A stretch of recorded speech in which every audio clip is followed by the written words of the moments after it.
yacu irazimiye kubw'amaso y'abantahumye mbese mugenzi birakwiriye ko masiko abo tugiye kuganira turabaramukije mu izina rya Yesu Kristo muri kumwe na Madame Trifoni tubaje kubakengurukira cyane kuko mudutishije iminota yanyu kugira ngo twumvirize. Tugiye kuganira ku nsanganyamatsiko yerekana amakosa akorwa mu kwihana. Birababaje kubona umuntu azi ngo yarihanye ariko akazosanga Imana itigeze imwemera mu bitabo byandikwamwe abihanye atigeze yandikwa bivanye n'imvo zibiri.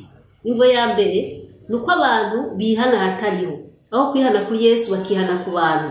Hari abantu rero bihaye ikibanza ca Yesu, bigize Yesu, biha kwaturirwa ivyaha, kandi Yesu ariwe yavuze ngo muzane ibibaruhije imitwaro yanyu ndayibakire, bo bakabwira abantu ngo muze mutwaturire ivyaha vyacu.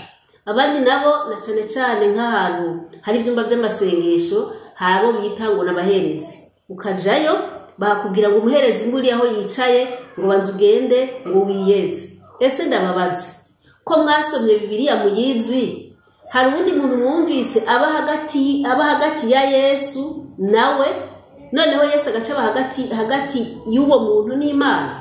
Icyo tuzi nuko Yesu wenyene niwe mpongano y'ivyaha vyacu, niwe aba hagati y'umuntu n'Imana. Abo bantu rero kuko gushaka ivy'ibibahiro bashatse kwikwegera kw'abantu, bakaza bagatega amatwi abantu, ukagenda ukaturira ivyaha umuntu akakubwira ngo genda urababariwe, akabaguhenze ukazokwica uzi ngo warababariwe. Imana izi ngo ntiwigeze uzana ibyawe kwa Yesu we mpongano y'ivyaha vyacu kugira ngo babarirwe. Abo baba uwo muherezi nawe dusomye mu Baheburayo 8 guhera ku murongo wa 11 tubwirwa yuko nta wundi muherezi dufise kiretse Yesu. Yesu wenyene niwe muherezi mukuru ariko aradukorera ubu, yicaye mwijuru mu rusengero nyakuri rwo mwijuru. Abo bagore rero kenshi usanga ari abagore, ugasanga yicaye hariya kugira ngo genda wiyeze. Mbega ko muri Yohana 17 hatubwira ngo ijambo ry'Imana niryo ritweza. Uwo mugore nawe yigize Yesu akweza gute? Mbega nawe ko umunyabyaha nkawe nawe aca yiyeza kwande? Ufise ubwenge aho hantu hiyumvira. Iyo ni impamvu ya mbere izotuma abantu benshi batemerwa ko bihana. Impamvu ya kabiri nuko n'abagenda kwihana nyakuri bagatumbereza amasengesho yabo kwa Yesu, nabo babikora banyuranyije nuko ijambo ry'Imana rivuga. None abantu bihana gute ku buryo bemerwa n'Imana? Nivyo tugiye kuraba. Ubwa mbere Imana ishaka yuko wihana kubera wagize agahinda k'icaha wakoze. Agahinda wagize rero sakingaruka yibigiye kukubako, sakingaruka yuko muri societe bagiye kubona nabi, ahubwo nuko wagize agahinda kuko wabaje umucunguzi wawe, umucunguzi Yesu, umuntu yatwitangiye kugira ngo tubigeranye neza. Hariho umusore usanga afise imyaka 25, mama wiwe akamubwira ati rero mwana wanje ntugende muri soirée, ntugende n'iyo miziki.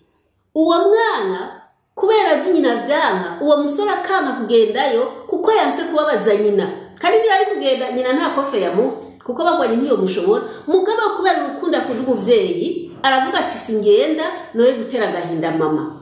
Ni nako rero natwe turazi kimaze Yesu yadutangiye, twanka kubabaza Yesu, tukabazwa nuko twamuhemukiye, tukabazwa nuko twamubaze kabiri, noneho tukihana icaha tumaramaje dufise ako gahinda. Ikindi kidutera kwihana nuko tuba dushaka yuko umutima wacu utungana uba wejejwe, ukumva ko ufise umutima wawe wanduje, noneho ugashaka yuko Yesu akweza. Ivyo bikagutera kwihana. Umaze kugira uwo mubabaro rero naho gahinda kuko wahemutse, ucutangura kwiyumvira uti noneho ndabijana he?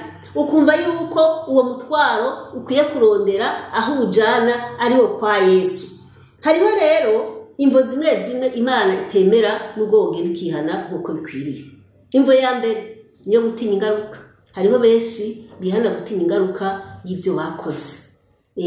Iyo ko gutinya ico kintu cyonyene ntabwo cemewe n'Imana. Imvo ya kabiri ni ugutinya kw'Imana izoguhana. Erega abantu benshi nugira ngo bakorera ijuru kubera bakunze Yesu, bakorera ijuru kuko bazi ko umuriro uhari, bagatinya ko Imana izobahana. Nimba gushikiye isaha wihana kubera utinya ko Imana izoguhana, uko kwihana kwawe Imana ntikwemera, ahubwo Imana ishaka umuntu yihana kuko yibutsa yuko yahemutse akica itegeko, noneho akababaza Imana na Yesu. Ukumva ko wabaye umuhemu, ico cyonyene gituma Imana yumva umutima wawe n'uwayo bisabanye, ugaheza ukababarirwa. Rero izo mvo zibiri zo kwihana kubera gutinya ingaruka muzireke, izo mvo zibiri zo gutinya icyaha no kwihana icyaha kubera gutinya guhanwa uzireke, ahubwo mu ijambo rimwe wihane kubera uvuga uti Yesu narahemutse, ndashaka kwiyuzuza nawe, naraguhemukiye. Iyo umaze kugira gahinda rero ucuja ku ntambwe igira kabiri. Intambwe igira kabiri urondera aho ujana uwo mutwaro, kumwe mu Kristo yari afise umutwaro muremereye, akagenda awujana ku musaraba, awujana ngo Yesu awumutura. Kuri ivyo rero urajana ukagenda uwo mutwaro ukarondera Yesu. Kubera iki? Kuko ari we yavuze ngo ni waruhura abarusha. Urarusha mu mutima kubera icyaha. Bishire Yesu, ntubishire pasiteri, ntubishire patiri, ntubishire imama, ntubishire wa muherezi, ntubishire umuntu n'umwe, ahubwo Yesu akubwira ngo binzanire iwanje. Yesu ni watanga amahoro. Ushobora kugira amahera menshi, ushobora kugira byose, ariko ubuze amahoro yo mu mutima, ubuze byose, ariko iyo uzi yuko ataco wiyagiriza imbere ya Yesu, ufise amahoro mu mutima, ucugenda aho kwa Yesu rero, kuko ari we yoza ibyaha, ari nawe atanga amahoro yo mu mutima. Ukagenda ukamushira ivyo, ukamenya ngo amaraso ya Yesu yonyene niyo yoza ibyaha, kuko niko byanditswe mu byakozwe n'intumwa 4:12.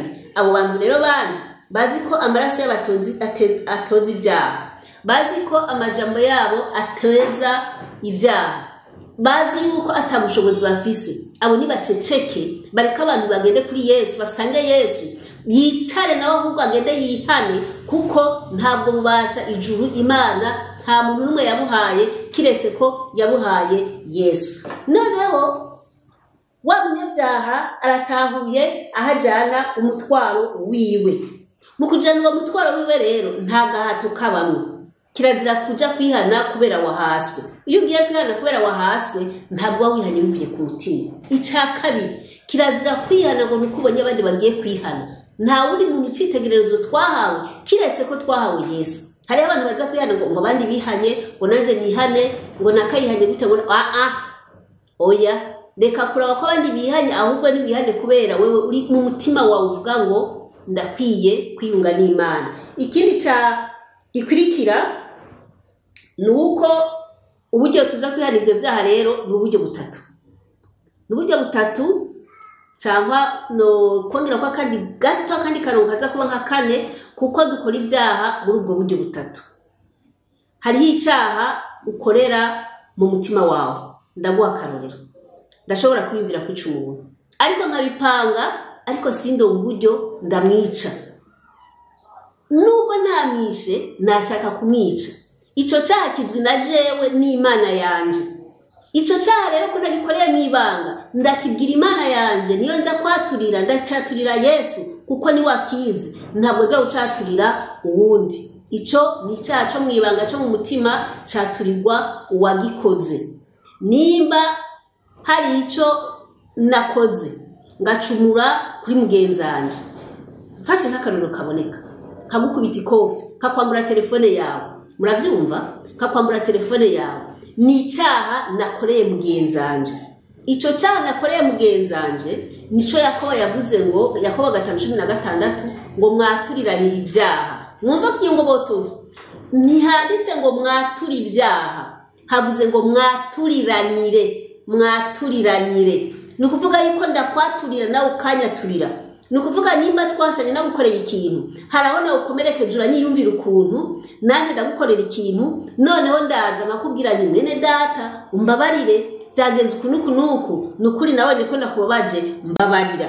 Nawe akakubwira ati burya naje umaze kuguhera kujya naje burya ntivyanyoroheye mu mutima, naje mbabarira, ndakwaturira ukanyaturira. None abaje kwiyana kwa pasiteri uramwatira no kakwaturira, warayugwanye n'umugore uza kwaturira pasiteri mutagwaye.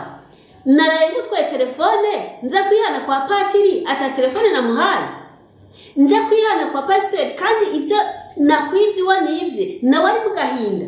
Bisaba rero yuko waturira, ndakwaturira nawe ukanyaturira, noneho maze ukwaturira nca ngenda naho nkaturira Imana, nkihana ku Mana kuko uwo nakoreye icyaha ni umuntu w'Imana.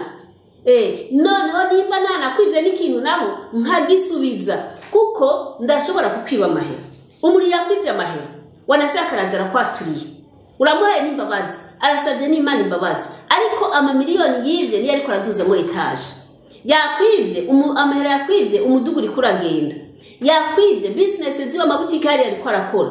None ivyo bintu birera? Ntabwo vyera. Bisaba ko nimba wivye ikintu urasaba imbabazi mugenzi wawe, ugasaba imbabazi Imana, noneho ugasubiza nico wivye. Benshi rero batinya kubisubiza kuko banga kumaramara. Oya, urabisubiza kuko si ivyawe, ni kwijambo ry'Imana rivuga. Hakaba rero n'icyaha ukora ukagikora ku mugaragaro, ukagikora ku mugaragaro. Ugikoze ku mugaragaro wihana ku mugaragaro kandi ugasubiza ibyo wivye. Muri ubwo buryo rero, ubwo buryo butatu bwose hose bisaba ngo usabe imbabazi Imana. Muri ubwo butatu bwose Imana ijamo. Hari ikintu rero abantu bakora ugasanga umuntu akubwira agaca kuzanira isomo ngo ico tuboshe mu isi ngo kiba kiboshwe.